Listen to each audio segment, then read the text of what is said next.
kami lubhang nagtataka. Ikaw na may nakaukit sa isip at alaala. Ang tipan mo sa amin sinusunod tuwi na.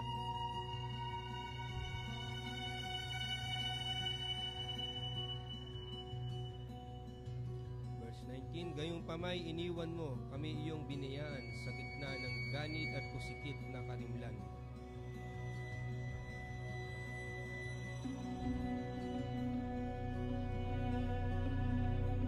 Ito'y iyong mababatid pagkat sa iyo'y walang lihim, sa iyo'y walang lingid na isipan at damdamin.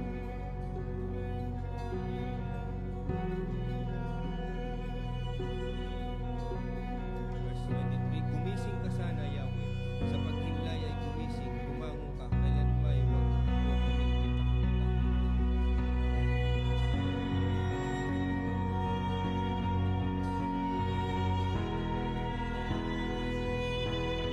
Halos kami ay manurog ng bumagsak na sa lupa. Sa buntong ng alimango ay lubig na nawalang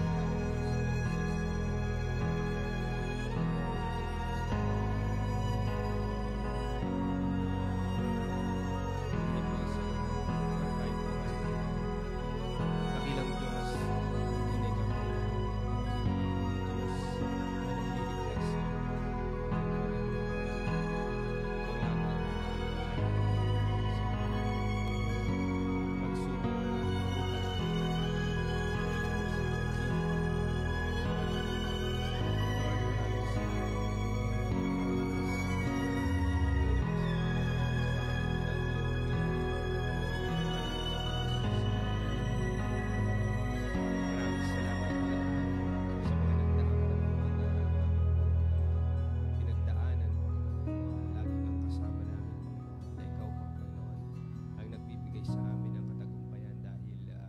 kami, Panginoon, ay tunay nga, Panginoon, ay ginawa mo, Panginoon, mananagumpay, Panginoon.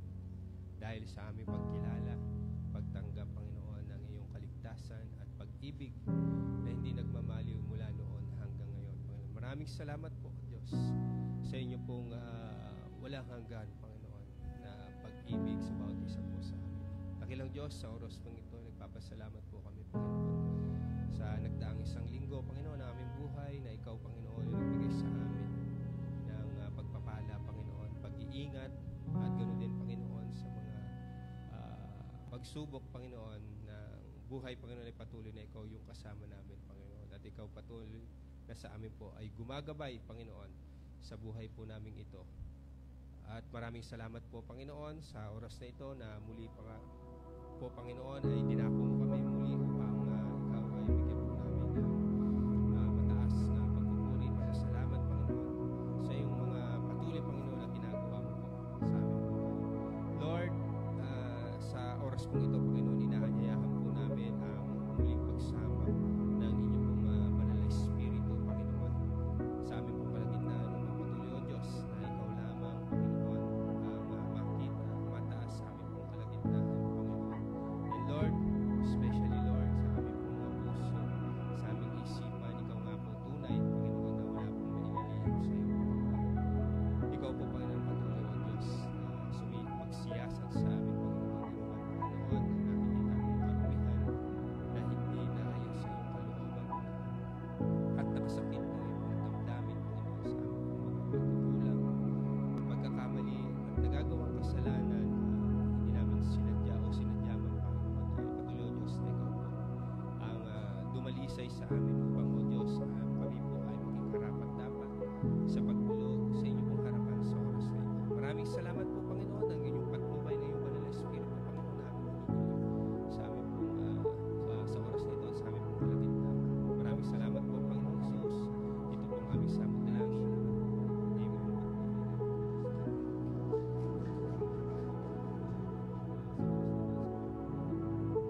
Yan, praise God. Isa pong mapagpalang linggo po ulit ngayon. Amen. Hallelujah. May mga lakas pa po ba tayo? Siyempre. Amen. Hallelujah. Purihin ka, O Diyos, bago po tayo umawit. Batiin po muna natin ang ating mga katabi. Kumusta ka? May mga lakas pa po ba tayo? Pagkamustahan po muna tayo. Hallelujah. Purihin ka, O Diyos. Tayo po sabay-sabay na umawit. Batiin po muna natin ang ating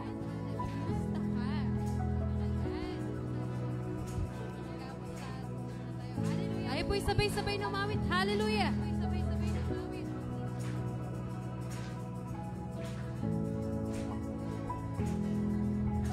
Okay, gandang pagmasdan tayo'y nag-aawitan.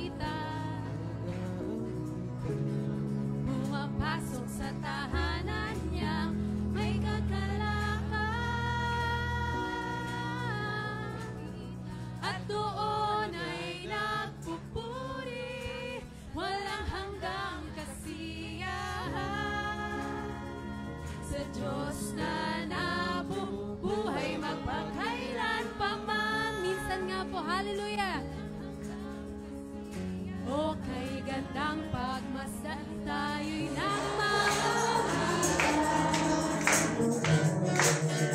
pumapasok sa tahanan niya, may kagalakan. At doon ay nagpupuri, walang hanggang kasiyahan. Sa Diyos na nabubuhay magpakailan pa man. Minsan niya puli. O kay gandang pagmasdan tayo'y nag-aawitan. Pumapasok sa tahanan niya, may kagalakan. At doon ay nagpupuri, walang hanggang kasiyahan.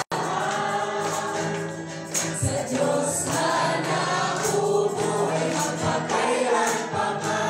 Sama-sama nagpupuri, sama-sama nagpupuri, walang hanggang kasiyahan. Sa Diyos na nabubuhay magpakailan pa man. Hindi po tayo sama-sama. Sama-sama nagpupuri, walang hanggang kasiyahan. Sa Diyos na nabubuhay magpakailan pa man. Sama-sama. Sama-sama nagpupuri, walang hanggang kasiyahan.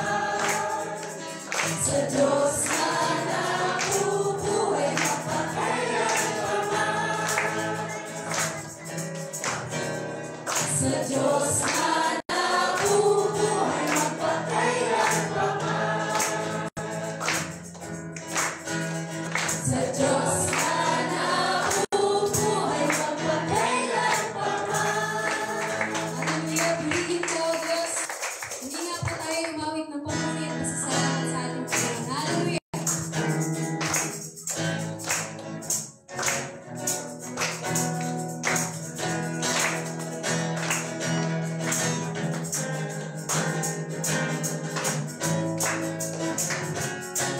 Galing ikaw, O Diyos, na makapangyarihan.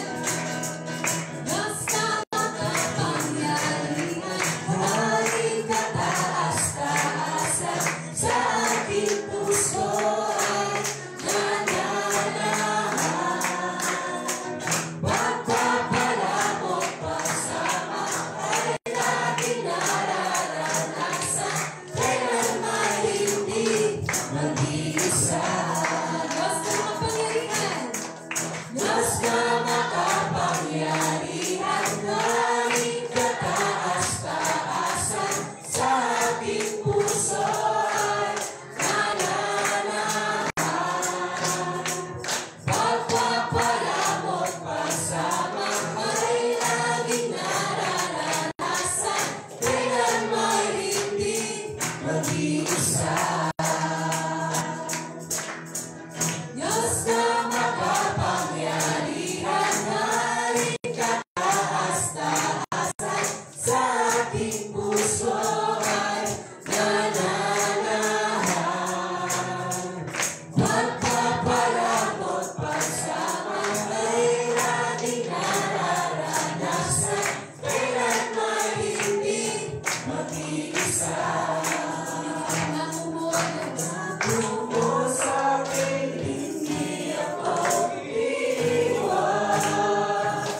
Sa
Hindi man karami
Yes, Lord God, salamat po, Panginoon, sa mga oras na ito.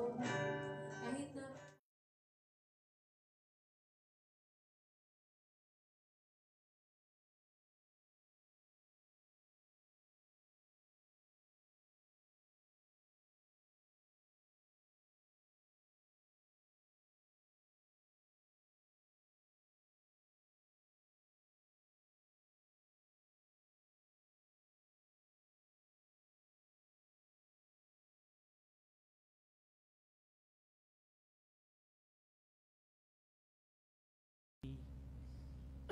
Manalangin.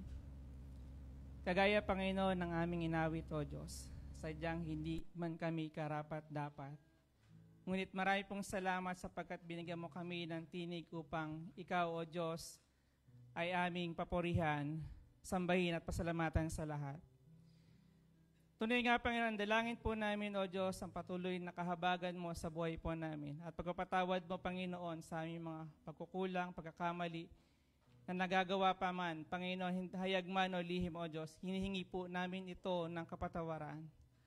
At ang dalangin po namin, O Diyos, ang patuloy na pangunguna po ng iyong banal na Espiritu sa buhay po ng bawat isa, upang kami, O Diyos, ay makapamuhay po na nakalulugod sa iyong banal na harapan, upang Ikaw, O Diyos, ay patuloy bigyan po namin ng mataas na papuri, mataas sa pagsamba at paglalahati sa iyong dakilang pangalan. Panginoon, marami pong salamat muli sa buhay po ng bawat isa na narito, O Diyos. Kami, O God, ay sama-sama nga po na tinaas, Panginoon, ang iyong dakilang pangalan. Nawa, Panginoon, kami ay naging mabangong samyo, Panginoon, sa iyo, na ikaw ay aming sama-sama na pinapurihan at pinasalamatan, Panginoon, sa iyong ginagawa sa aming mga buhay.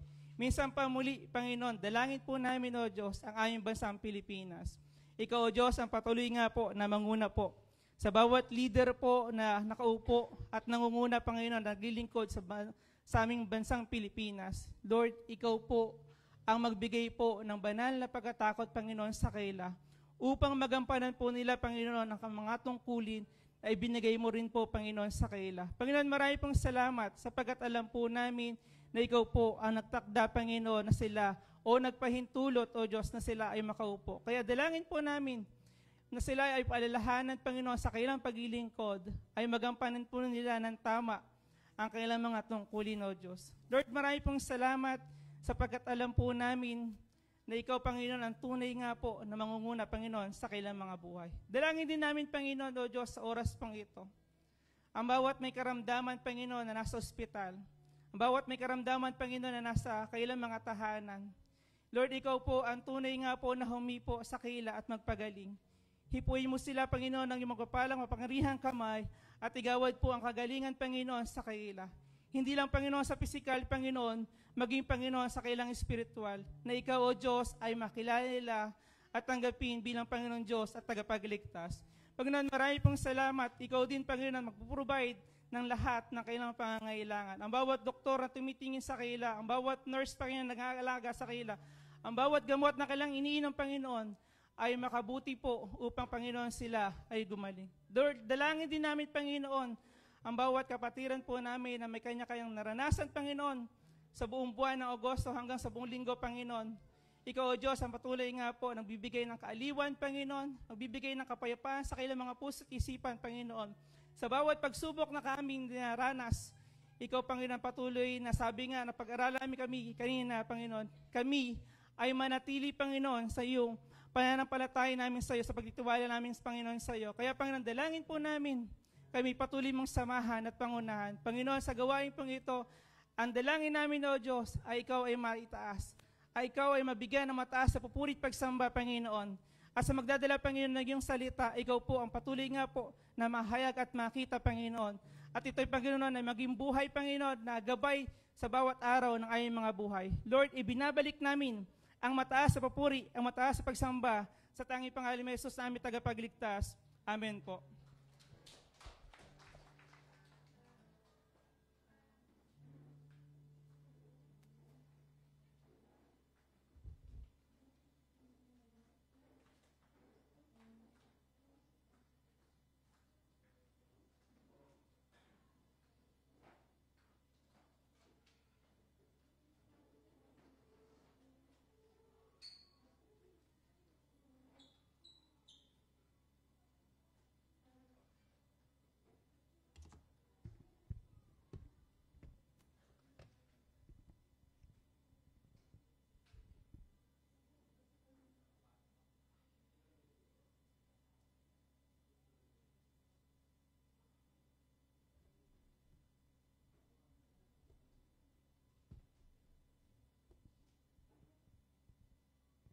Good morning po.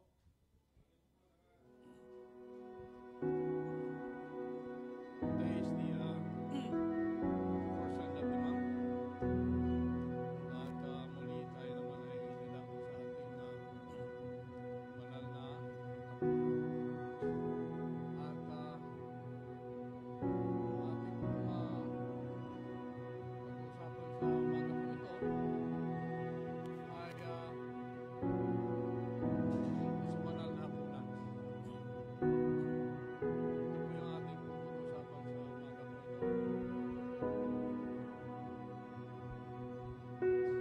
At ang ating verse ay nasa Corinthians.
Marami pang mga sasabihin natin mga hindi ka nais-nais na interpret ng Lord's Supper.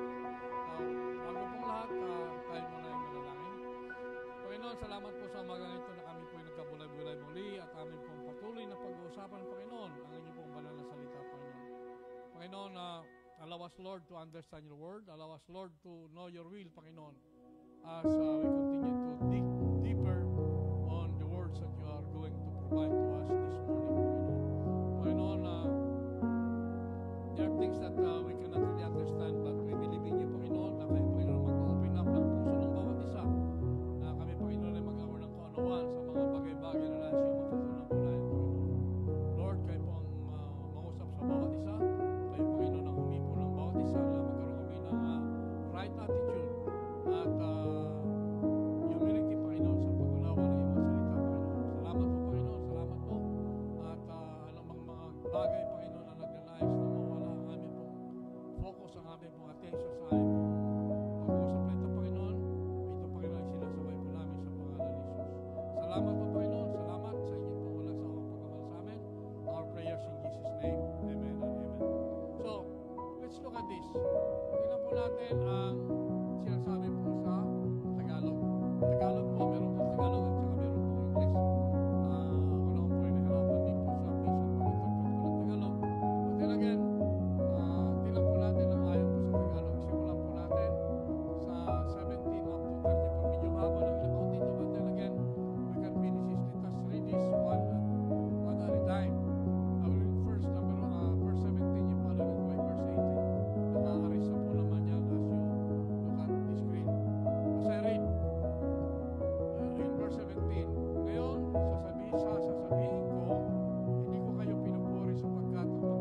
maganda ang pagtitipon-tipon. Kaya lang, meron pong division. Meron kasi lang kainan eh.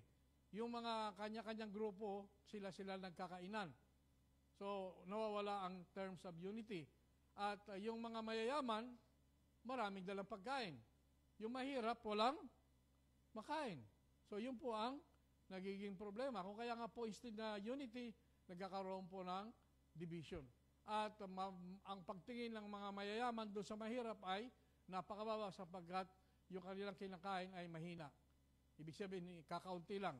At lumalabas dito ang pagiging, yung word na gluttony, yung bang kain ka lang ng kain without regard of anything. So, bago magkaroon po ng Lord's Supper, ito po yung kanila pong ginagawa. Right, let's come to verse 20. In verse 20, as I read, sa pagtitipon ninyo sa isang dako, hindi kayo nagtitipon upang kumain ng hapunan ng Panginoon. 21.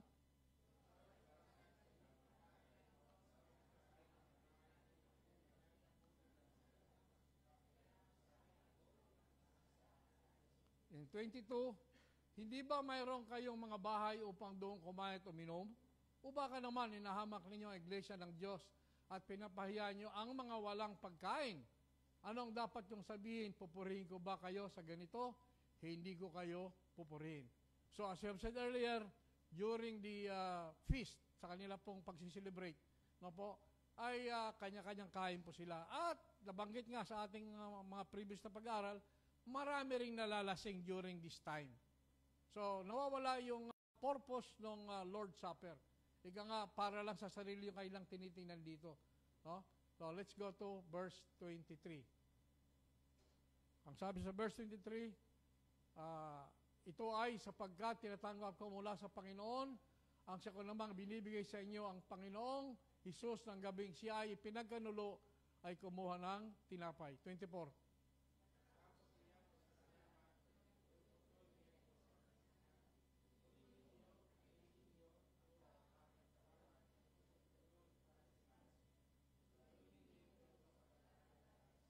And in 25, sa ganung paraan, kinuha niya ang saro pagkatapos maghapunan. Sinabi niya, ang saro nito ay ang bagong tipan sa aking dugo. Sa tuwing kayo iinom nito, gawin niyo ito sa pag-alaala sa akin. No, may mga words po tayo dapat tingnan dyan. No? Yung sa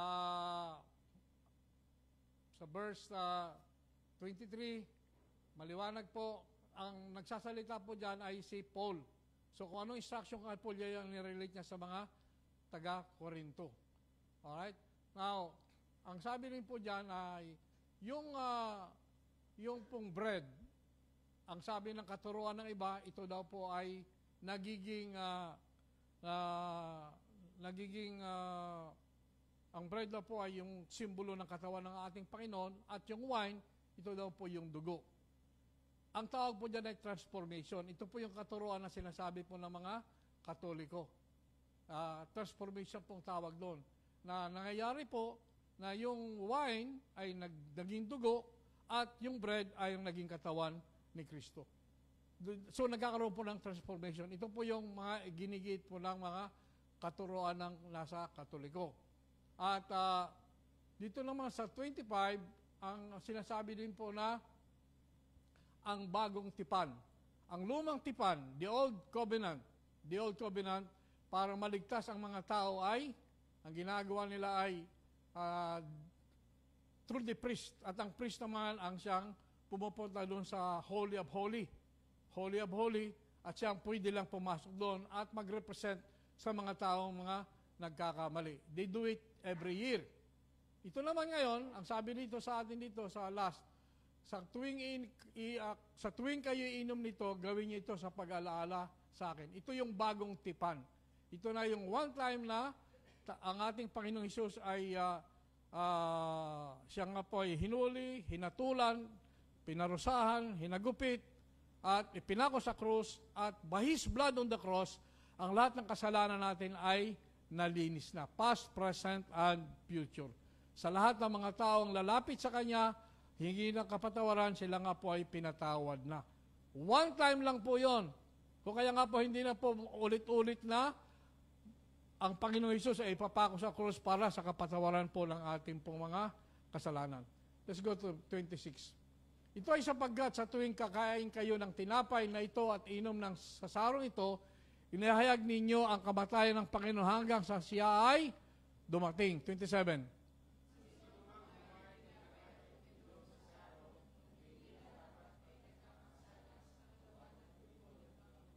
And in 28, ngunit suriin muna ng tao ang kanyang sarili, pagkatapos hayaan siyang kumain ng tinapay at uminom nito.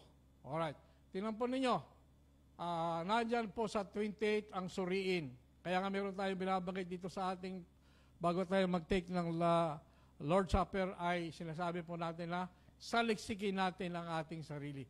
Papaliwanag po natin ang mas malalim po yan maya-maya. Now let's come to 29.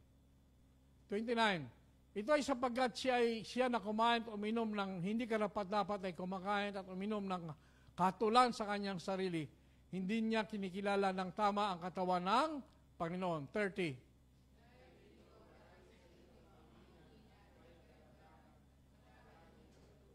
And 31. Ito ay sapagkat hindi tayo hatulan kung hatulan natin ang ating mga sarili. 32.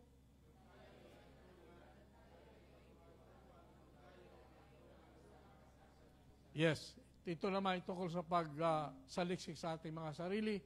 Ibig sabihin po, kung hindi po natin, kung tayo ay meron pa natitirang kasalanan sa atin, ang confessing at we are not right with our brothers, then yan nga po, hindi po karapat-dapat. Before you partake in that, dapat munang nagkumpisal na po tayo sa ating kasalanan sa Kanya at we are right with our brothers and sisters. Ibig po sabihin, wala ka ng sama ng loob kahit kanino pa man. You are not harboring any ill feeling towards anybody, and you are right with everybody. Yun po ang maliwanag po doon. Na sinasabi kung paano natin sasaliksikin ang ating mga sarili. At ang pwede lang mag-participate dito ay ang mga lingkod ng Diyos, yung mga tumanggap sa Kanya bilang Panginoon at tagapagligtas. At member ka po ng ating pong congregation. In other churches, ang pwede lang mag-participate dito ay yung within the church lang na born again. Pero yung mga taga-ibang church, hindi pwedeng mag-participate dito sa loob. Kasi sa atin ito sasabihin nila. So, yan ang close at saka open na tinatawag po nila. So, they can do that. Pero sa atin po, ang ating pong napag-aralan po dito, kahit ikaw ay taga-ibang church, pero ikaw ay nabinyagan na, baptized ka na, at pumunta ka rito sa atin, nakipag-fellowship sa atin, at pwede ka rin mag-participate sa Lord's Supper. Ganon po tayo. Pero siya rin po ay isa ring born again. Alright. From there, let's go on to 33 and 34. Kaya mga kapatid, sa inyong pagtitipon upang kumain, maghintayan kayo sa isa't isa. Ang 34,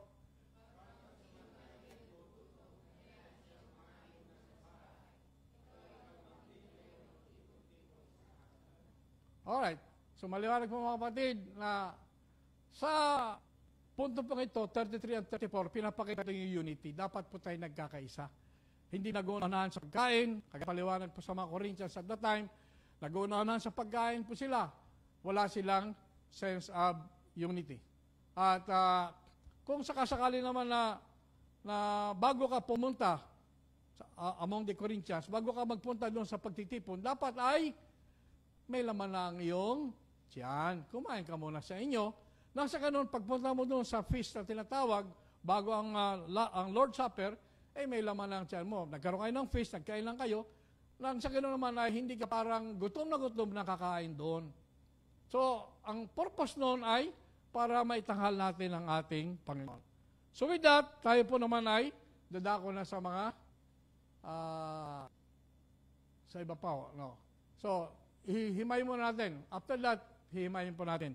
But then again, pasalamat tayo sa pagkabasa ng mga banal salita ng ating pong Panginoon. Praise God.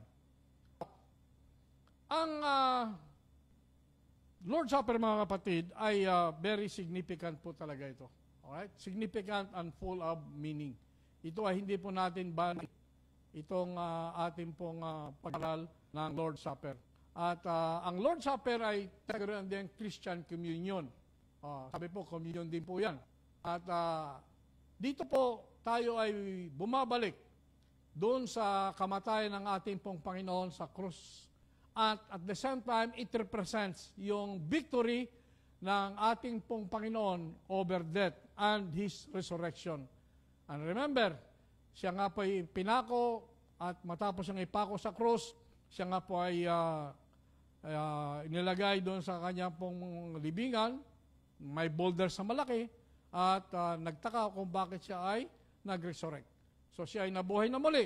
At ang sinasabi po diyan, siya nga po ay muling babalik at the end of days. So siya ay po ay hinatulan, pinako sa krus, siya nga po ay namatay, nabuhay na muli, at muli po siyang babalik. Ito po yung significance ng ating pong Lord's Supper. Now, ano ang sinasabi po ng Banal na Aklat tungkol dito? Alright, with that, tingnan natin ang Banal na Aklat. Tingnan po natin sa kabuuan po ng Banal na Aklat. Ang sinasabi po, the Lord's Supper is sacred ordinance. So, dalawa pong ordinance po yan, baptism at saka Lord's Supper. Baptism at saka Lord's Supper. At dito nga po, ay kinocommemorate ang kamatayan, resurrection, at saka yung muling pagbabalik ng ating pong Panginoon. Now, ito nga po ay rooted sa Jewish Passover. Nung ang Israel ay deliver from Egypt. No? Na-deliver sila ang Israel from Egypt sapagkat ang Israelites ay naging slave, so to speak, ng Egypt for so many years. At dito nga po ay nagkaroon po ng pag-deliver, ibig po sabihin, inalis ang mga Israelites sa Ehipto. At dito nga po ang tawag pong Passover. Ano ba itong Passover, mga kapatid? Ang Passover, ang ating pong Panginoong Hesus is the perfect Passover lamb. At ito ay sa pamamagitan ng kanya pong meal with bread symbolizing His broken body and wine representing His shed blood, establishing a new covenant forgiveness of sins. So ito nga pong pangyayari, now this becomes new covenant forgiveness of sins. Alam natin, yung dating forgiveness of sins to the chief priest na siya pong papasok doon sa Holy of Holy. Siya lang po ang lalapit at tingin ng tawad para sa mga taong nagkakasala. But this time around, minsan lang ito na tinatawag natin New Covenant Forgiveness of Sins. Itinuro ng New Testament na ang mga believers po na magpapartake, na magpaparticipate po dito ay dapat magkaroon po ng reverence. Reverence in the sense na sila nga po ay merong pong pagrespeto doon sa pong gagawing ito pong gagawin po nilang Last Supper na ito or Lord's Table. At magkakaroon po ng self-examination. Self-examination po. At ito lang ang sinasabi din sa leksikin ng kanilang mga sarili. Sapagkat maunawaan po natin kung ano ibig sabihin ng mga ginagawa po ito tungkol sa bread and wine. Now, this act not only reaches faith and gratitude for God's grace, but also, pakita ang unity nating lahat. Ang unity nating lahat sumasamba kay Kristo bilang Panginoon at tagapagligtas. Napamilya, tingnan po natin. Ang sabi po, the Lord's Supper makes a powerful reminder of Christ's love and hopeful proclamation of His coming again. So, sinasabi po rito sa ating pong binasa kanina na muli siya pong babalik, He's coming again. So, itong Lord's Supper ito ay napakita ang pagmamahal ng ating pong Panginoon sa atin. Paano niya pinakita ang pagmamahal sa atin? By Himself dying on the cross for our sins. Mahal tayo ng ating pong Panginoon and by His blood on the cross, ito nga po ay Kanya pong pinatawad sa mga nagawa nating kasalanan. Past, present, and future. Sa lahat ng lumapit sa Kanya, humingi ng kapatawaran, sila nga po ay mapapatawad ng kanila pong mga kasalanan. At pag na nagabalikan pa ang nagawa nating kasalanan. Sapagkat in the first place, pag pabalik-balik ka sa nagawang kasalanan, ang masasabi natin doon ay hindi mo talaga natanggap ng totoo ang ating pong Panginoong Hesus. Hindi mo talaga natanggap in the first place. Sapagkat merong doubt sa puso mo, kaya ikaw ay pabalik-balik pa sa iyong kasalanan. So when we come to God and ask for forgiveness of our sins, dapat lahat ay panghingi tayo. During the Lord, kung tatanggap ka ng banal na punan at meron ka pang mga kasalanan nakatago sa iyong pong bulsa, sa iyong pong maleta, sa iyong pong cabinet, no? Ang ibig mong sabihin niya na hindi mo talaga nakilala na tunay ang ating pong Panginoon. Now, so that is from the whole Bible itself. Now, himayin po natin. So, we have looked at from the whole Bible. Now, let us come. Ano bang sinasabi ng Old Testament tungkol dito? Now, tingnan po natin sa Old Testament. Now, kung titingnan po natin sa Old Testament, makikita po natin sa Genesis 3:15.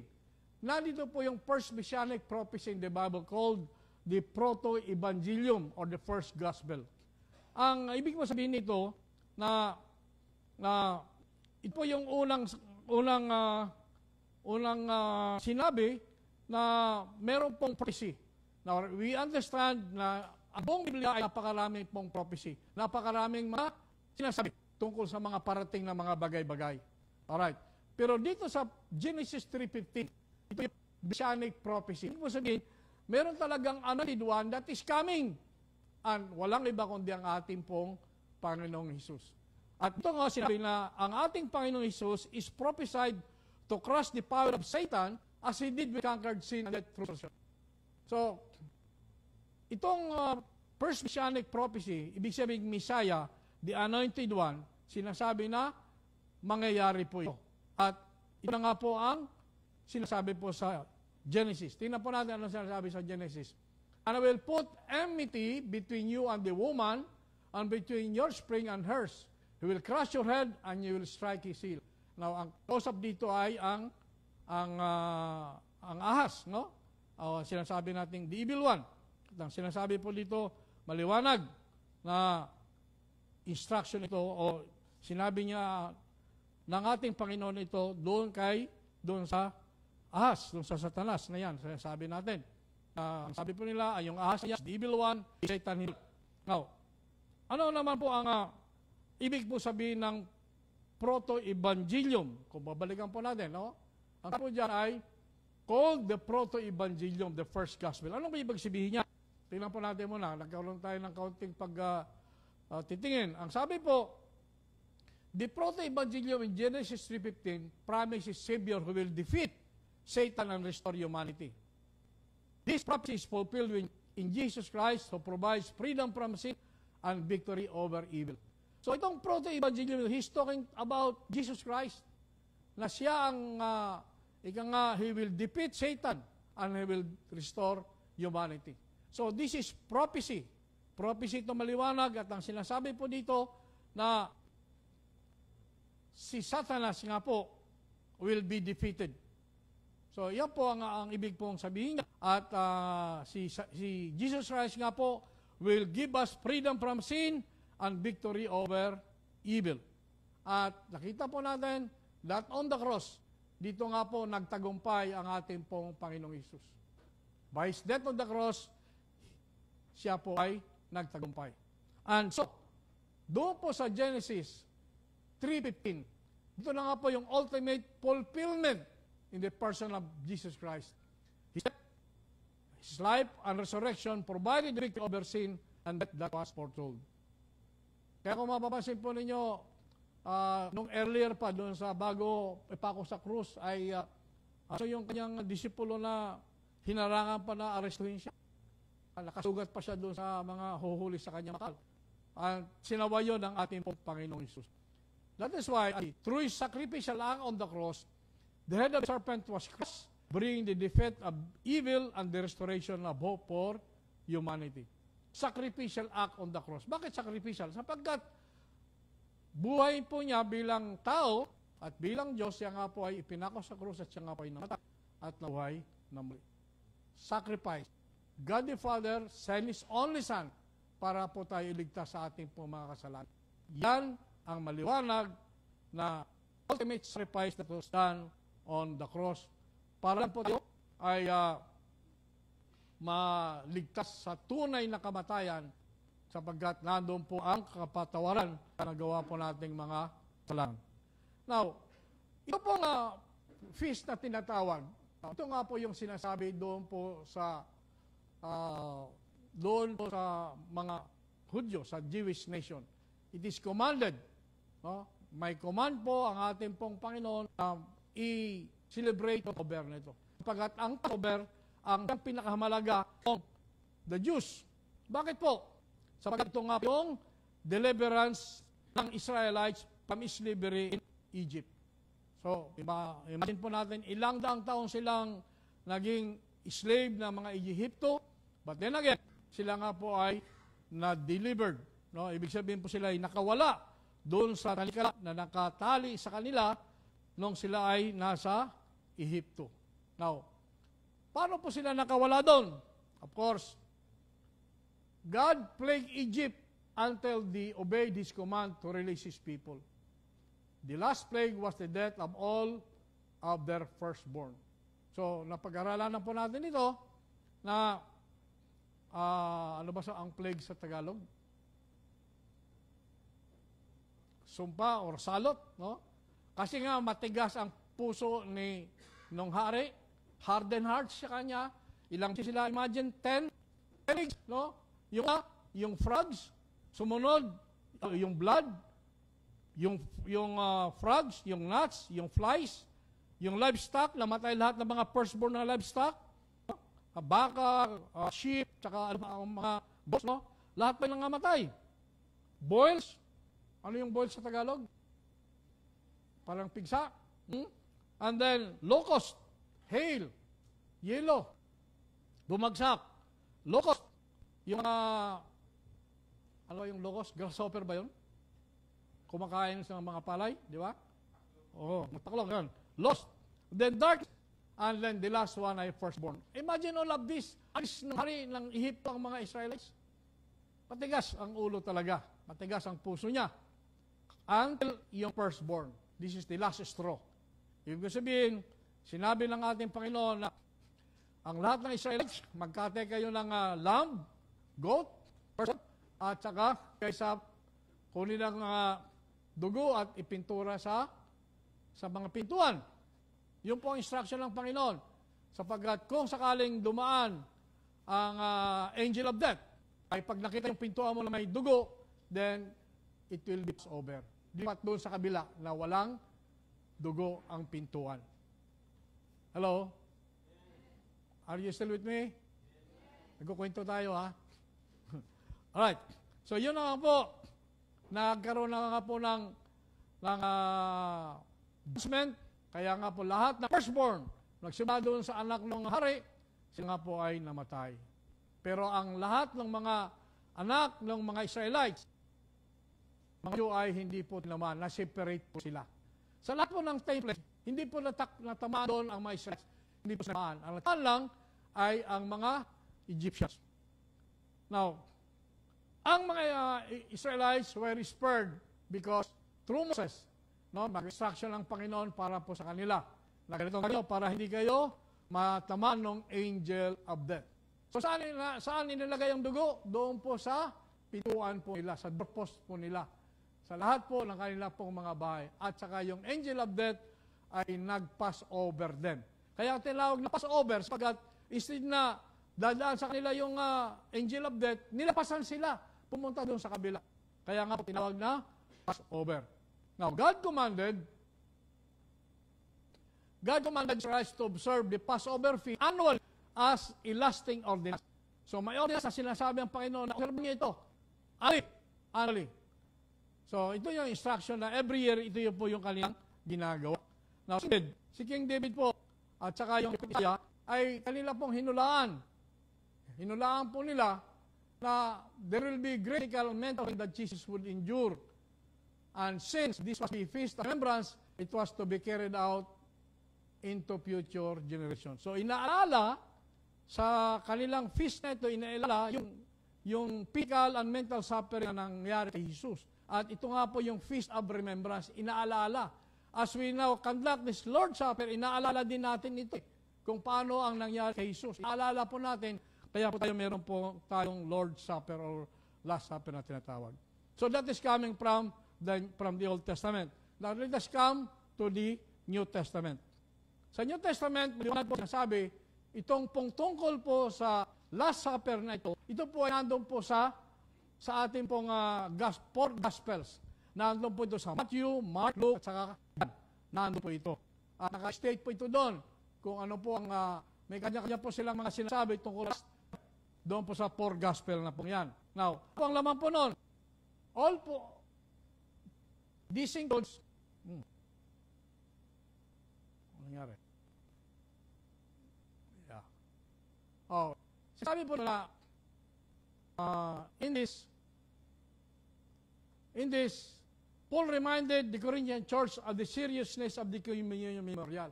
So very serious po ang alaala dito sa communion pong ito. Kaya sinasabi po ni Paul maliwanag, he warned them that partaking in communion unworthily without self-examination or recognizing Jesus Christ brings judgment. So yan po talagang tatanggapin po natin, mag-participate po tayo rito in a worthy manner. Kaya ang pasabi diyan, unworthily without self-examination or recognizing Jesus' sacrifice brings judgment. That's why sinasabi po natin bago natin tanggapin ang banal na punan, saliksikin muna natin ang ating mga sarili. Now ano muna? Ang laman po nun ay ganito. Ang sabi po, this includes appreciation for Christ's suffering. Ibig ko sabihin, as we partake of this, isipin po natin ang Christ's suffering, kung paano niya sinapper ang niya krus. Now, willing to confess sins. Hindi po tayo nagkumpisal, meron tayong naitago mga kasalanan, hindi natin kumpisal sa Panginoon. Or, ang ating pong treat supper ay parang isang ritual. Ang pag-take po natin ng Lord's Supper, mga kapatid, ay hindi po ito sa ritual na ginagawa po natin. Kaya nga, kailangan po natin na examinin ang ating mga sarili. Kung ang ating kaisipan ay do not appreciate God's suffering, meron tayong mga ang confess sins or wala tayong magandang pakikisama sa ating kapwa, nandun pa rin yung galit natin, then, ang sabi po natin, ang Lord's Supper isa lang ang ritual, then, something is wrong with us. So, kailangan po natin examinin mabuti ang ating po mga sarili. Sa totoo lang mga kapatid, wala naman sa atin ang worthy to take the Lord's Supper. Hindi po tayo karapat dapat mag-participate sa Lord's Supper. Bakit po? Sapagkat we're all sinners by grace. Tayo pa tayong makasalanan. And that is why, kailangan po natin mag-prepare ourselves for communion. Cruelty and confession of sin, and resolution of differences with others. Kaya nga po bago mag-communion, bago tayo mag-Lord's Supper, ay sinasabi, tingnan natin ang ating mga sarili. Tingnan natin yung ating mga kasalanan. At tingnan natin kung na-resolve po natin ang differences with other people. Yan po tingnan po natin. Now, these actions, mga kapatid, removes the barriers. Itong ginawa po natin, we are removing the divide between us and our Lord and Savior Jesus Christ with others. Nawala po kasi, nag-open na po tayo. Nado po yung ating pong pagpapatawad. Nado po yung ating pong pagtagap ng ating pong kahinaan. Now, awareness of sins should not keep you away from communion, but drive you to participate in it. Kung ikaw ay maraming ginagawang kasalanan, hindi ibig sabihin dahil maraming kasalanan, hindi ka mag-participate. Kaya nga, kailangan mo mag-participate, mag-umpisan, at tanggapin si Jesus bilang iyong Panginoon at tagapagligtas. Pinapaliwanag po ng ating pong Panginoon Jesus that this is a new covenant. So wala na yung sacrificial lamb required by the old covenant. Terminated na yon, tapos na po yon. Having fulfilled its purpose. Itong ating sa pinag-uusapan po ngayon, one-time sacrifice of Christ, God's Passover lamb established the new covenant. So tandaan po natin, the old covenant, yung priest ang pumapasok para ipapanalangin tayo. The new covenant, one-time sacrifice of Christ lang. One time lang. Ito na ang tinatawag po nating the new covenant. Sapagkat doon sa old covenant, anong sinasacrifice nila doon? Kukuha sila ng lamb, kanilang isasacrifice doon. Doon sa Holy of Holy, papasok doon yung pinaka-chief priest. Siya lang ang pwedeng pumasok. At meron siyang dalang dugo, isasacrifice mo para doon. Pero dito ngayon, one-time sacrifice lang ang gagawin po, ang ginawa po ng ating pong Panginoon Jesus. Now, this is the new covenant. At ang new covenant na yan, ang tinanggap po natin for the forgiveness of our sins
an eternal life through Christ's shed blood and broken body.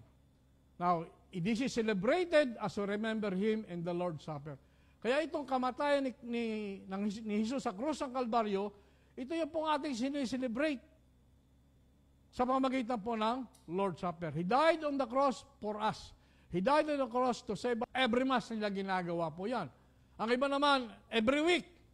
Ang iba naman, once a year. Pero sa ating po mga kapatid, we are doing this every month. Ito po yung ating pong nandun po sa ating doktrina, nandun po sa ating pong bylaws. So, ang sabi po sa 11:26 Corinthians, tingnan po natin, ang sabi po, for whenever you eat this bread and drink this cup, you proclaim the Lord's death until He comes. Until He comes. Ibig po sabihin, pagdating po niya, until He comes. Now, let's come now to the third main point. Yung una kanina, anong sinasabi ng Biblia, anong sinasabi ng Old Testament, anong sinasabi ng New Testament. Now, anong implications nito sa ngayon? Anong implications? Tingnan po natin. Implications of the importance of the Lord's Supper today sa ating kapanahonan ngayon. Now, tingnan po natin. The Lord's Supper is a profound and sacred moment where believers encounter the heart of the gospel, the sacrifice of Jesus Christ on the cross. Now, this is the heart of the gospel.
The sacrifice of Jesus Christ on the cross.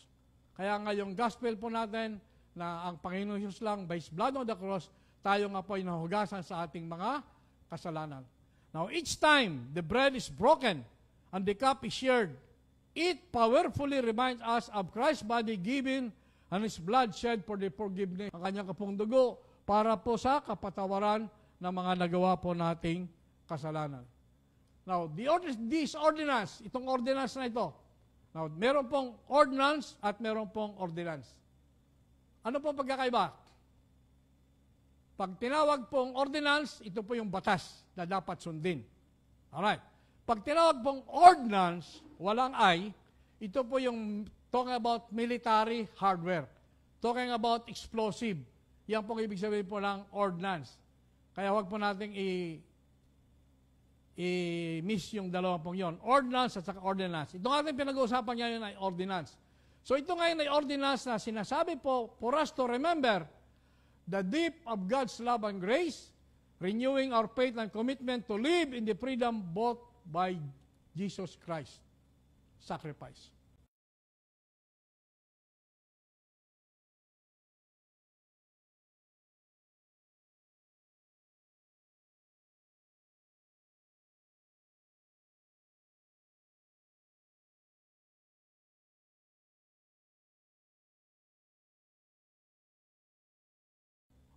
So maliwanag po itong ordinance po ito. Now, ito po hindi ritual. Hindi ito yung ritual na ginagawa. Hindi ito yung gagawin lang natin na casual. Ito po yung personal encounter natin with the mercy that sustains us and the hope that anchors our souls until He returns. Ito po yung nagsusustain sa ating mga kapatid. At nandun, look at that word, that hope. Nandun po yung hope, ang pag-asa natin na siya ay muling magbabalik. Kasi pag hindi bumalik ang Panginoong Hesus, no, pag hindi siya bumalik at hindi siya nabuhay na muli, hindi siya bumalik, ay ika nga po, ang ating pong pagiging Kristiyano ay wala pong silbi. Hello? Yun nga po yung ating pong paniniwala, na He died on the cross, He rose from the dead, at siya ay muling magbabalik. At yun ang inaasahan po natin. That is what we are hoping for. Sa kanyang pagbabalik, tayong lahat ay isasama niya doon sa langit. Iba-iba lang siguro ang mga pangyayari, no? Pagdating po ng rapture. Now, let's move on. At the same time, the Lord's Supper unites. Ibig sabihin, nagkakaisa po tayo. Kaya nga doon sa early statement na sinabi ni Paul, nagkakagulo sapagkat kanya-kanyang kainan. Kanya-kanyang grupos po sila. At kung sinong mauna, siya nang kakain kaagad. Hindi po ganon. Kaya nga po, we are united sapagkat tayo nagkakaisa. We are one body. One body. At tayo nga po ay nagpe-fellowship at meron po tayong mutual care. Ang ibig po sabihin ng mutual care, we care for one another. Do you love your brother? Do you love your sister? That's why. Kaya nga mutual care, we care for one another. We are concerned. Pag merong may sakit sa atin dito, ang ating pong pakiramdam ay parang tayo na rin na may sakit. Nangangamusta tayo, kamusta na si ganito, kamusta na si ganon. Anong pwede natin maitulong dyan? Of course, meron tayong tinatawag natin na social concern. That is enough. That is not enough. Because that is only 1,000 pesos na pwedeng natin itulong sa mga kapatid natin na nagkakasakit. But in other ways, we can have that care by visiting them in the hospital, by just calling them, by texting them, just to motivate and encourage them. Right? Now, ito po sinasabi po na we belong to something greater than ourselves. Sapagat we are a community tayong lahat dito ngayon. No? At tayong lahat, we reflect God's love and holiness in the world. Through us, nakikita yung holiness sa atin. Ang ating sinasabing tayo ka Diyos, dapat makita po sa atin. Marunong tayo dapat makisama, magmahal sa bawat isa, tumulong sa bawat isa. Mga lahat ng gawain sa loob ng church, itutulong-tulong tayo. I think we have displayed kung nakaraan na ating program where everybody lend their hands, tulong-tulong talaga. Talaga nga pong masaya. Everybody was there, helping, nagtulong, nagbigay. Kaya nga po medyo ang ating expenses doon, medyo malaki ng kaunti. Again, marami kasi kapatiran tayo na nag-share, nagbigay. No, nagbigay just one. Pero kilala nyo naman kung sino sila. At tumulong, parang maging successful yung ating pong preling program. Sabagat we are living in a community called Reflect Christ of Holiness in the World. Now, ito shared meal ng mga kapatid. Ito po nga po yung for us to be united. At ito nga po, we share the meal. Tayo po makain, then we are anticipating for the coming of Christ again. Muli siyang darating. At itong lecture na ito po yung powerful remembrance what Christ has done, compelling invitation to live faithful in presence every day. So, what does this mean? Compelling invitation to live faithfully in His presence every day. Ang Lord's Supper po, kapatid, ito ay bigay sa atin ng instruction na mamuhay tayo ng maayos araw-araw hanggang sa paglat niya. Mamuhay tayo ng maayos. Ang questionable tayo dapat. Now, with that, let us our summary. Sa ating summary po, mga kapatid, that the Lord's Supper is a visible representation of the death of Christ. So, ito lang po ay representation. No, ito pong Lord's Supper na ating pong ginawa, this is just a representation na nagsisimbolize, pinapakita po ang kamatayan ni Kristo para po mga nagawang kasalanan. Hindi po pinapakita, it reminds us of Christ's death and the glorious hope of His return. Maliwanag na, namatay ang ating pong Panginoon, He was nailed on the cross, He died, and He was resurrected, and yung kanya pong muling pagbabalik. Ito po yung ating pong inaasahan. Now, our participation in which strengthens our faith through fellowship with Christ and with other believers. Again, this is about loving one another. Loving one another, mamahalin po natin ang ating pong kapwa sapagkat this is fellowship with Christ and with other believers. Dapat makita po ito natin. Now, just as Passover separated deliverance from Egypt, look at this one. Pakibasa nga po, everybody. Just as Passover separated deliverance from Egypt, so the Lord's Supper celebrates deliverance from sin by Christ's death. I think that is very clear. No? Ang Passover, deliverance from Egypt. Ang Lord's Supper naman ay deliverance from since by Christ's death. Now, let us apply now what we have learned in our life. Apply rather. Okay? So, let's apply how. Let us look at this application. Una-una, first, we should look back. Verse 23 and 26. Alright. The broken bread reminds us of Christian body given for us, and the cup reminds us of shed blood. So, yung bread, ito po yung body, at saka yung wine, ito po yung shed blood. Now, we should remember how He died willingly, meekly showing forth His love for us. Now, He gave His body into the hands of wicked men, and He bore on His body the sins of the world. So, this is just explanation below. Now, second, we should look ahead. Yung una, application natin we look back, bumalik tayo. Pangalawa, we look forward. We look forward. Ahead, we should look ahead in verse 26. Now, we observe supper till He comes. Hanggang sa siya ay dumating. Till He comes. Hanggang sa siya ay dumating.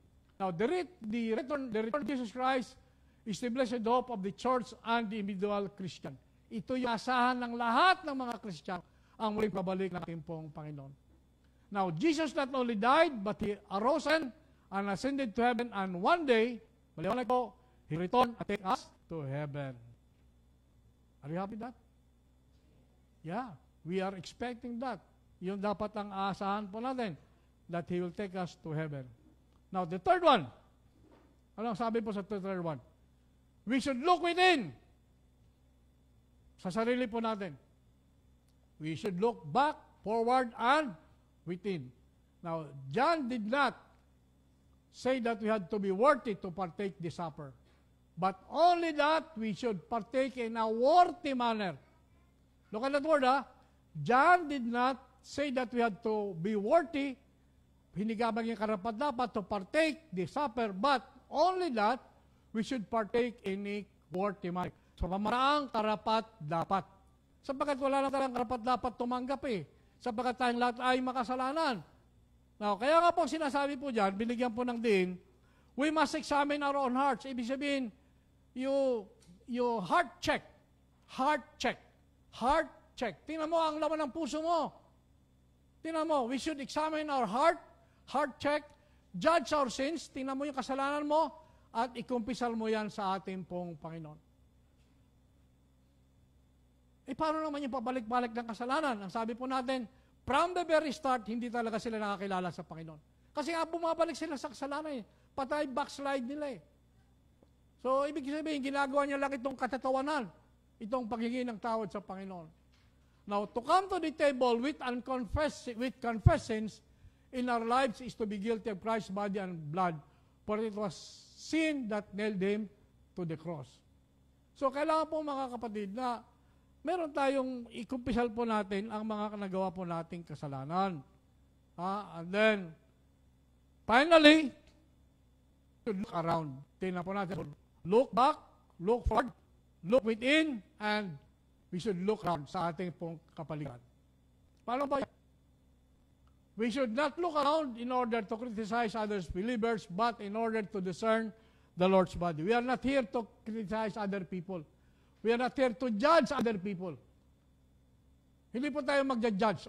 Pupunta ka na impyerno. Mali ang ginagawa mo. Kasalanan yan. Punta ka na impyerno. No, we are not to do that. The Lord's Supper is a family meal. And the Lord of the family desires that His children love one another and care for one another. So dito sa atin, sa loob ng iglesia po natin mga kapatid, magtulungan tayo. We be united as one. Ano man ang mga ginagawa po natin ay pag-aralan po natin ng maigi. Bahalin natin ang bawat isa. And we respect one another. That is why meron tayong ginagawang pag-aaral sa umaga para sa mga senior po natin, mga matured po natin. Sa kabataan po natin, meron tayong pag-aaral din on the other side. And then meron din tayong pagtuturo sa mga bulinggit po natin. This is what we do because we love one another. And sa lahat ng activities po natin, lahat po tayo nagpa-participate. Hindi po tayo nagpapasaway.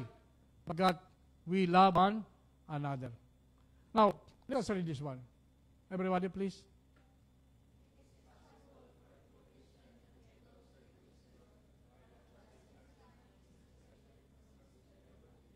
Yes. Paano mo sasabing you're closer to God? Pero ikaw naman pala separate sa iyong mga fellow believers. Pero nga pang demarcation line between you and other believers. O ayoko sa kanya dahil hindi siya mayaman. Ayoko sa kanya dahil wala siyang sasakyan. Ayoko sa kanya dahil nakapaalang siya. Ayoko sa kanya dahil mahirap lang siya. Then you say you are closer to God? How can you say you love God when in fact you do not love your brothers? Hello? Pakita po natin ang pagmamahala sa bawat isa mga kapatid. Maliwanag po ito. Now let us read again this one. Everybody read please.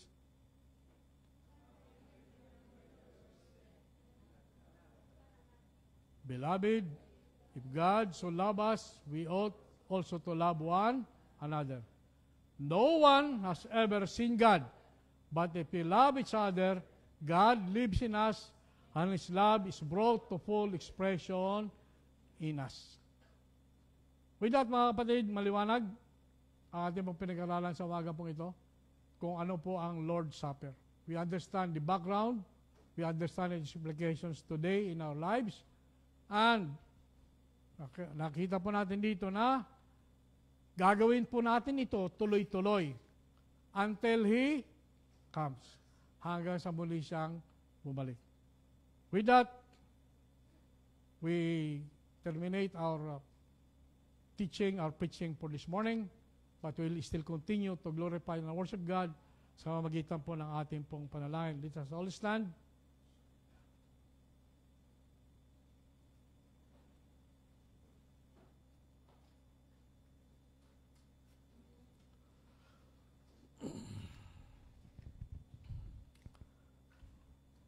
Our Heavenly Father, Lord, muli kami, Panginoon, ay nagpapasalamat sa isa pong mabiyayang umagang pinagkaloob niyo sa amin. Tunay nga po, Panginoon, na tama po lamang ibigay po sa inyo, Panginoon, ang lahat ng kapurihan, lahat ng kaluguran.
Sapagkat kayo, Panginoon, ang author po ng lahat po ng bagay, Panginoon. At ang lahat po ng bagay, Panginoon, ay sa inyo nang galing at wala kayong masasabing amin pong pag-aari, Panginoon.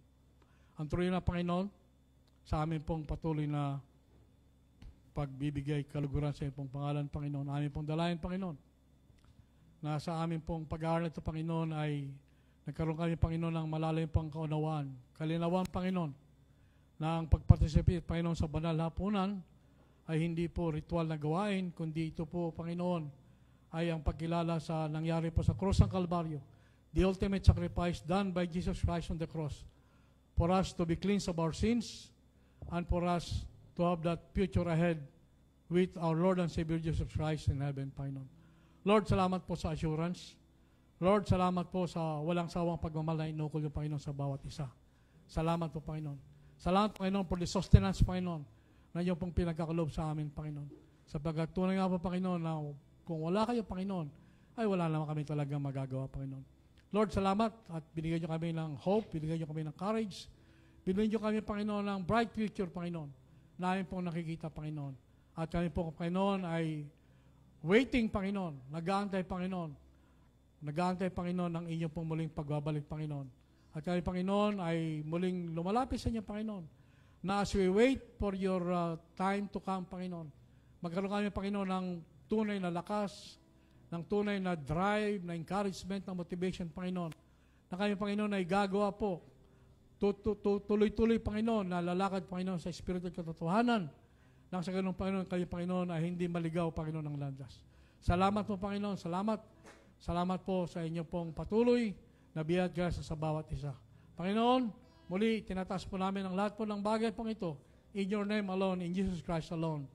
In Jesus' name, everybody says, Amen and Amen. Palakpakan po natin ang Panginoon.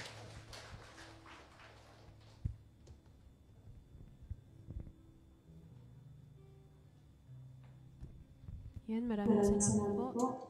Maraming salamat po sa napakagandang mensahe at tayo po muling aawit sa ating mga Panginoon. Hallelujah.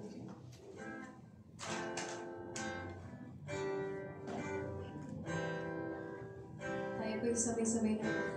Puti-puti mo, Panginoon, sa lahat ng oras, sa bawat araw, ika'y laging tapat kong magmahal.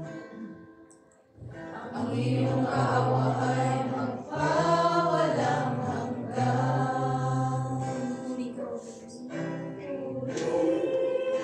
Sinasamba kita, dakilang Diyos at Panginoon.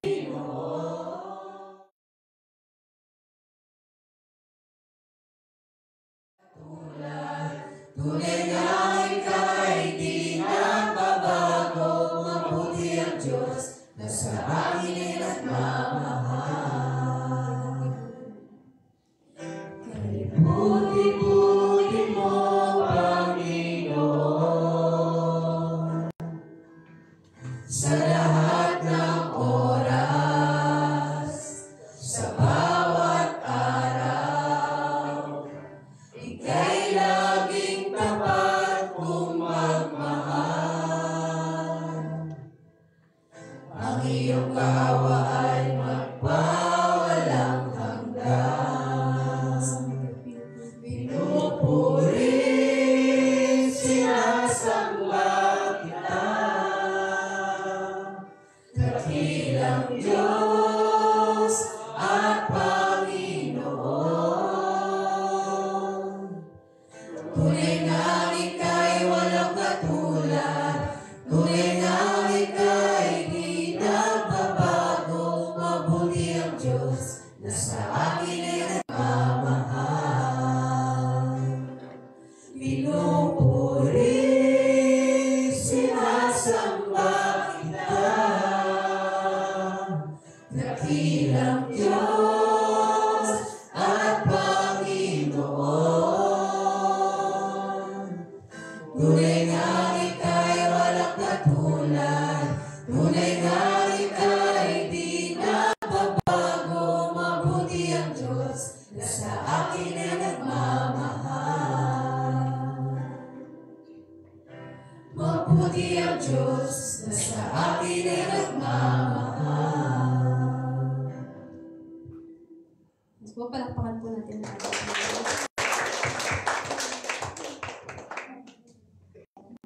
So ngayon, tatako naman po tayo sa ating pagbibigay.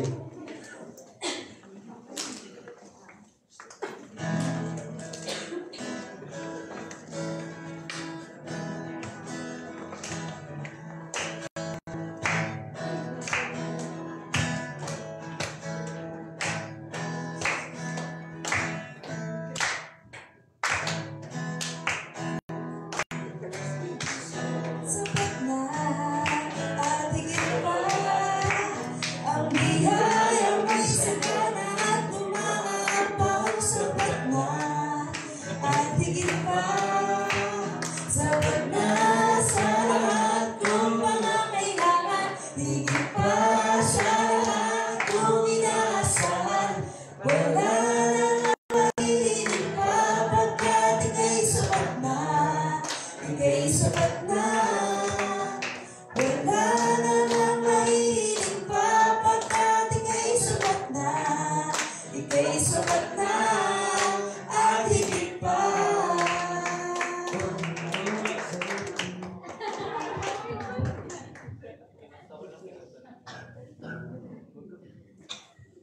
Kayo po lahat ay manalangin.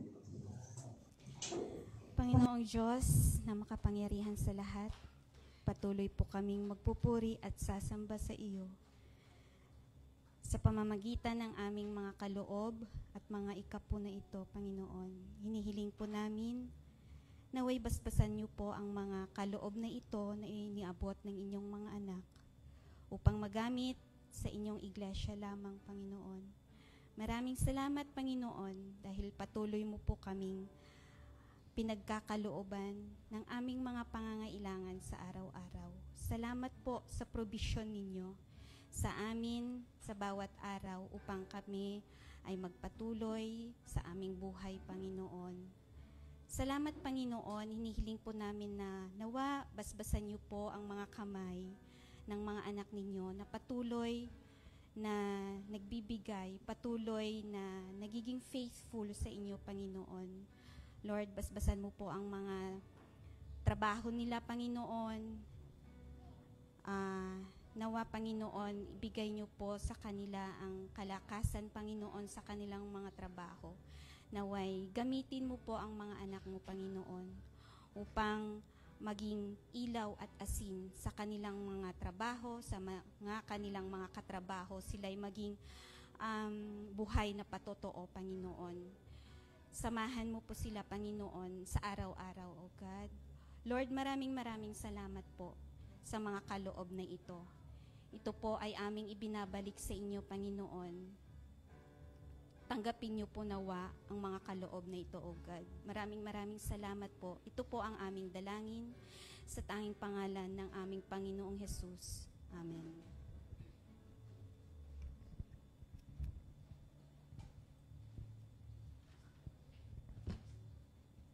Tayo po ay dadako sa ating pong banal na punan. At we have talk much about our Lord's Supper. But then again, I just would like to read once more ang dinidin po ang banal na punan. Ang hapag ng Panginoon ay isang taimtim na pagkapahayag. Ang kamatayan ng Panginoon hanggang sa dumating siya. Isang pag-alala sa kagandahang loob ng Diyos sa pamamagitan ng kanyang mabiyayang pagpapatawad sa ating mga kasalanan. Ito ay hindi lamang isang ritual na ginagawa ng Iglesia, kundi ito ay isang pagsunod sa utos ni Jesucristo na ating Panginoon. Maliwanag, hindi nito napapatawad ang ating mga kasalanan. Subalit sinasalamin nito ang bagong tipan ng pakikipag-ugnayan natin sa Diyos sa pamamagitan ng kamatayan ni Jesus sa krus ng Kalbaryo. Ito rin ay isang mahalagang pagpapakita ng ating pakikipag-isa sa katawan ni Kristo, ang Iglesia. Ang babala ni Apostol Pablo ay nagsisilbing paalala sa atin na ang hapag ng Panginoon ay isang gawaing pinag-iisa, hindi pinagbabahagi ang mga manampalataya kay Kristo. Ang hindi narapat ng pakibahagi sa hapag ng Panginoon. Maring pinaalala ni Apostol Pablo na ang hapag ng Panginoon ay isang banal na gawain at dapat nating igalang. Ang pakikibahagi rito ng hindi narapat ay magbubunga ng hindi maganda. Ang hindi narapat ng pagtanggap at pag-inom sa mga elemento ay isang kasalanan sa katawan at dugo ng ating Panginoong Hesus. Dahil dito, kinakailangan sa leksikin nating mabuti ang ating sarili upang ating matiyak ng buong kamalayan na tayo karapat-dapat na sumalo sa banal na hapag ng ating Panginoon. Hiniling ko po na tayo po'y manahimik ng ilang sandali at ating pong saliksikin ang ating pong mga sarili.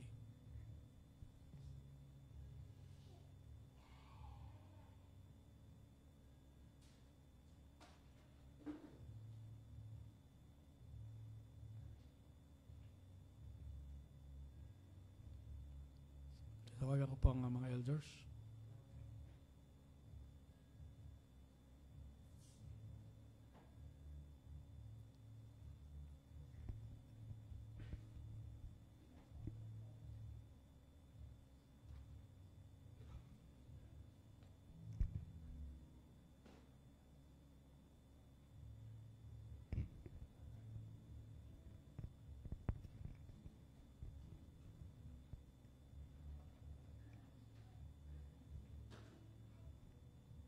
Tayo po'y manalangin.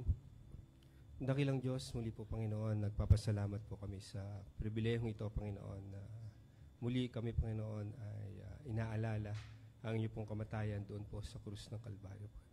Salamat po, Panginoon, sa sumisimbolo, Panginoon, ng iyong katawan.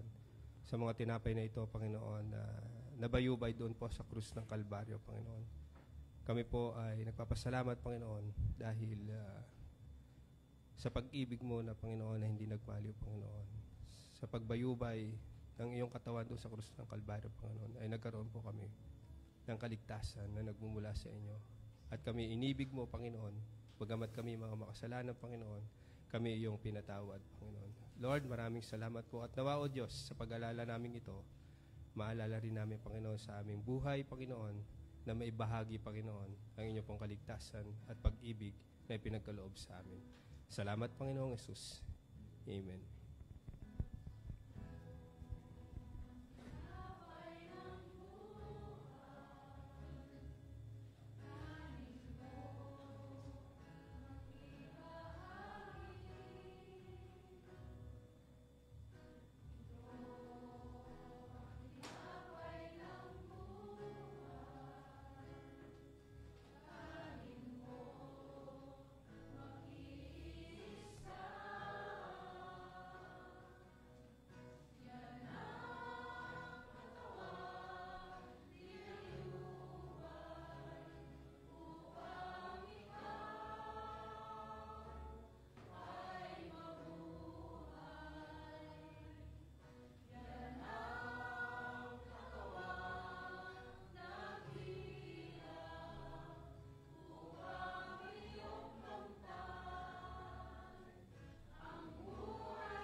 Taas po natin. Ang sabi po sa 1 Corinthians 11:23 and 24, ang sabi po, sapagkat tinanggap ko sa Panginoon ang binibigay ko naman sa inyo ng Panginoong Hesus ang gabing siya pinagkanulo, ay dumampot ng tinapay at ng siya magkakapagpasalamat. Ito kaya pinagputol-putol at sinabi, ito ay aking katawan na pinagputol-putol para sa inyo. Gawin niyo ito sa pag-alala sa akin. Sabay-sabay po tayo.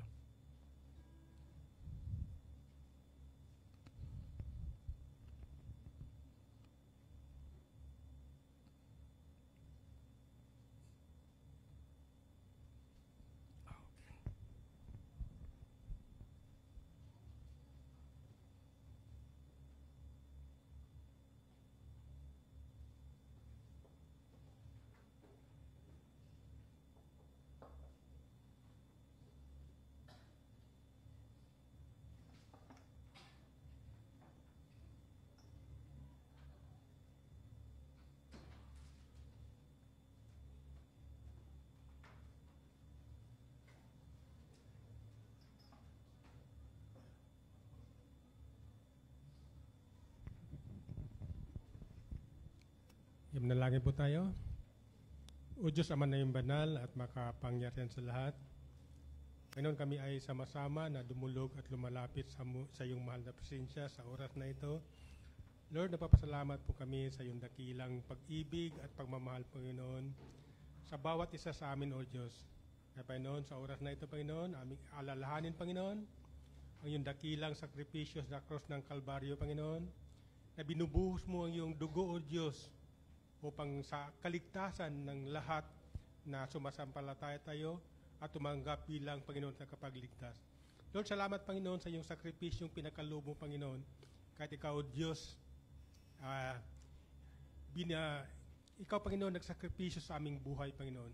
Inalis mo ang kayong pagka-Diyos upang magpakatawang tao, Diyos, upang kami, Panginoon, magkaroon ng kaligtasan sa pamagitan ng iyong sakripisyo sa krus ng Kalbaryo, Panginoon.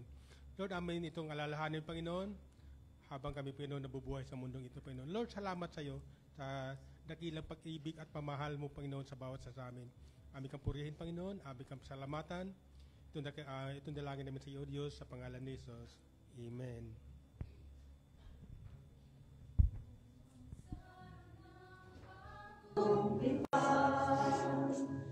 Inumin mo, makibahagi. Ito ang saro ng bagong tipan.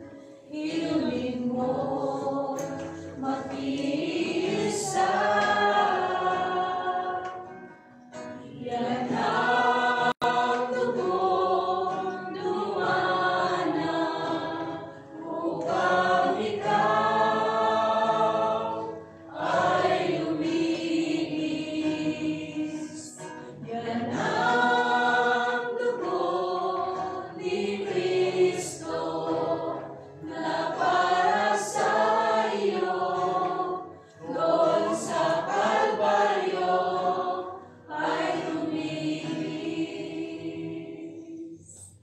Yan ang pinayubay upang ikaw ay mabuhay.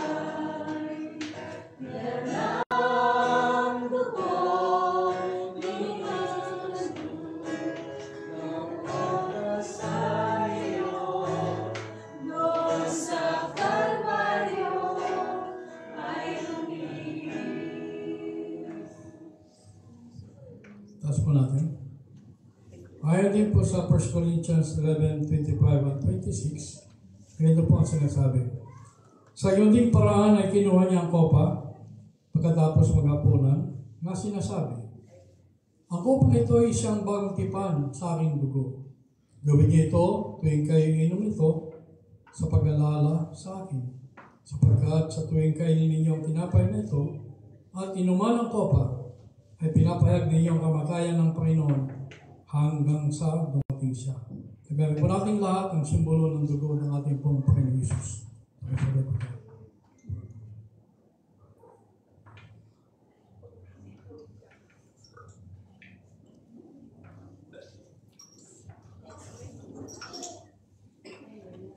What you have done, Lord, on the cross is pure love that is coming from you, Panginoon. Tunay nga po, pagmamahal, Panginoon, ang nangyari po sa krus ng Kalbaryo. Ang pagmamahal na ibinigay ang buhay upang kami, Panginoon, ay muhugasan sa mga kasalanan ng ating punagawa. Salamat po, Panginoon, for that ultimate sacrifice. Salamat, Panginoon. Salamat, Panginoon, for that unfailing love that you have given to us, Panginoon. Lord, teach us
Ay, si Dulo.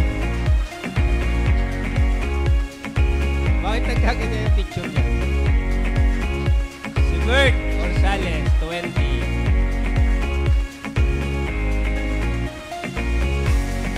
Uy, si Aslin. Ash. Si Camille.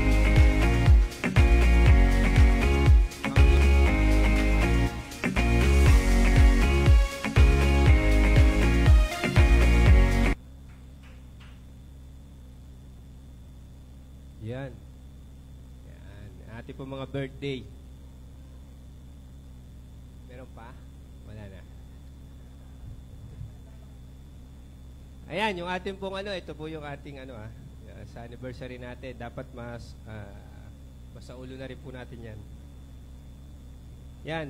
Tayo po ay pinagpalat, biniyayaan ng Panginoon na magkaroon po tayo ng, sa umaga po ito tayo po ay merong bisita.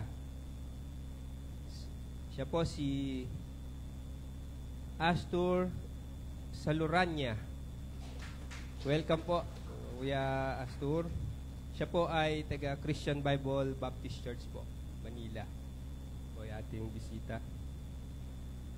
Ngayon po, bago, Pastor, sino po ang si tatay na? Tay, para po panalangin yung ating pong mga, naiyahan ko po sa harap yung ating pong mga may birthday celebrant at yung ating pong bisita para po may panalangin kayo.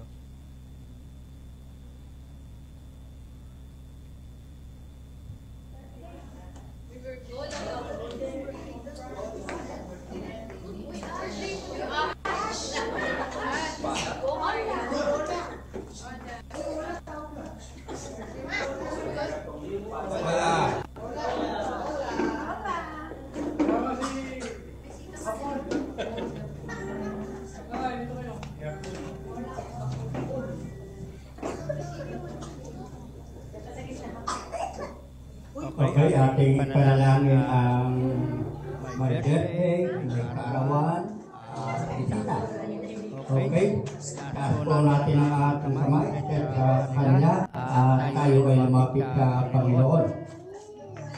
Amanang Diyos na makapangyarihan sa lahat, dumudulog po kami sa inyo ngayong umaga. Narito po, Panginoon, ang inyong mga anak na nagkaroon ng kaarawan at idagdag po dakilan Diyos ang mga darating pa nilang kaarawan. Iingatan mo sila sa patnubay ng kanilang mahal sa buhay at mga magulang.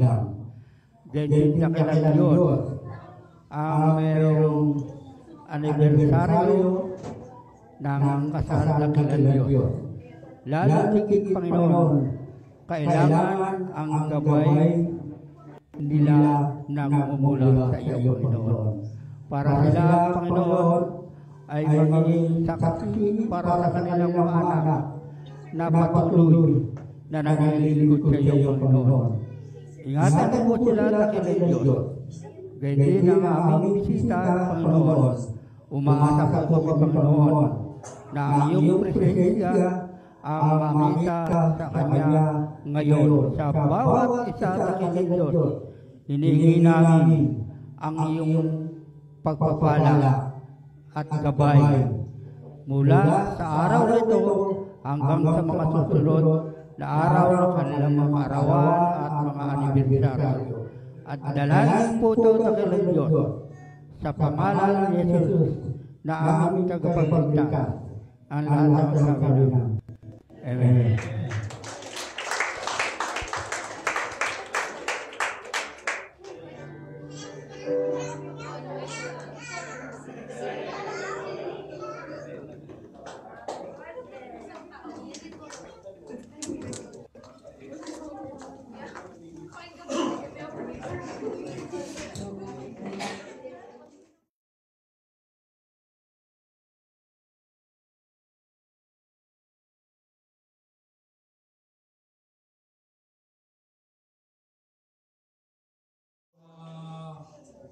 Gagawin po natin schedule sa mga different committees Committees po.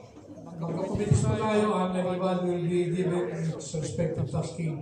Kaya kayo po tayo and I hope everybody will cooperate at mag-participate dito sa gawain ito.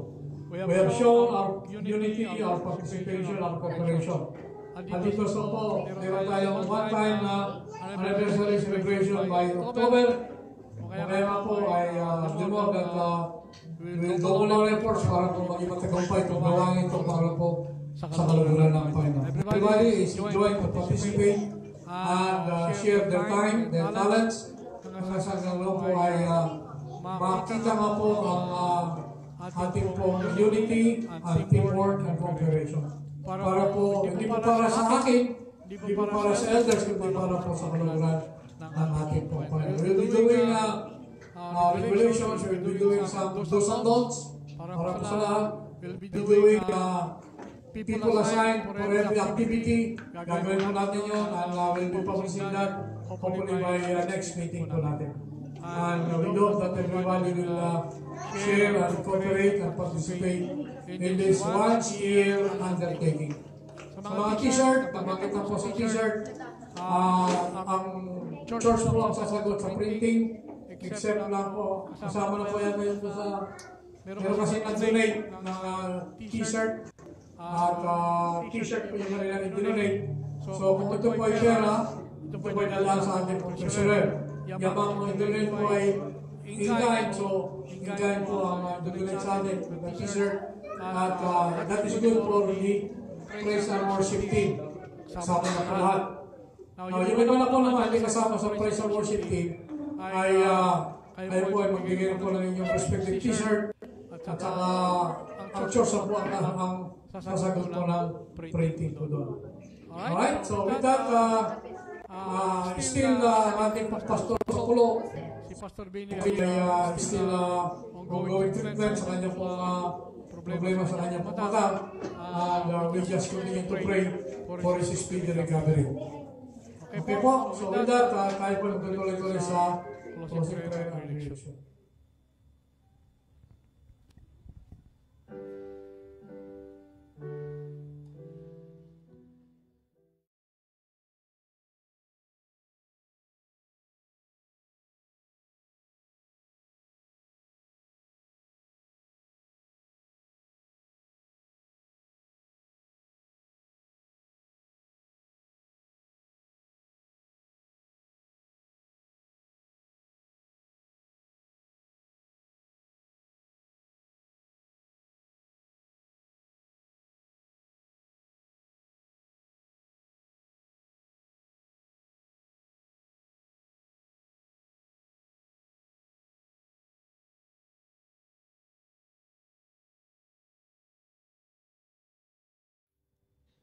Panginoon, kami po ay nagpapasalamat sa inyo.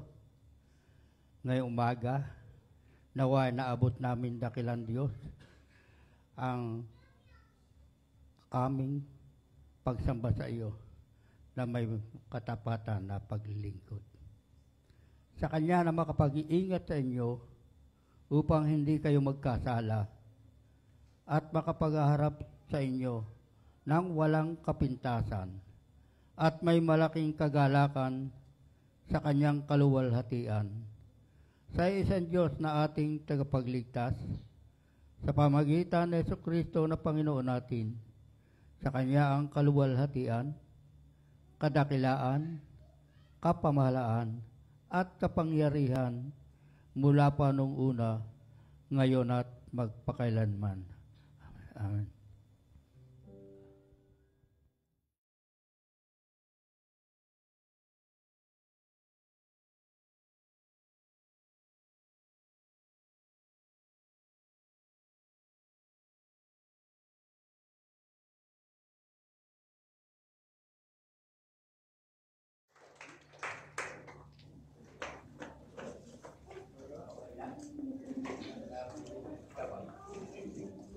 Yan, salamat po sa napakagandang mensahe. Ngayon po ay tayo sama-sama kumawit. Hallelujah!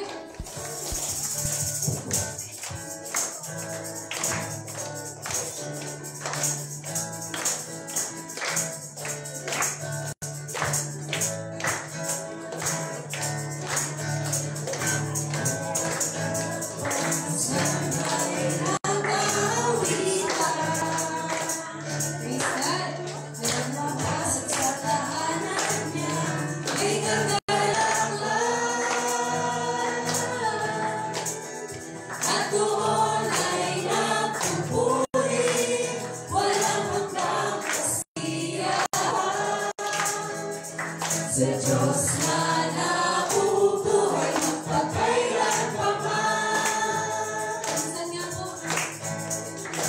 O kay gandang pagmasdan ay nag-aawitan. Dahan-dahan sa tahanan niya. May kagalakan. At doon ay nagpupuri, walang hanggang kasiyahan. Sa Diyos na nabubuhay magpakailanpaman. Sama-sama, hallelujah! Sama-samang nagpupuri, walang hanggang kasiyahan. Sa Diyos na nabubuhay magpakailanpaman. Sama-samang nagpupuri, walang hanggang kasiyahan. Sa Diyos na nabubuhay magpakailanpaman. Isang nga po tayo sama-sama. Sama-samang nagpupuri, walang hanggang kasiyahan. Sa Diyos Sa Diyos na nabubuhay magpakailanpaman. Sa Diyos na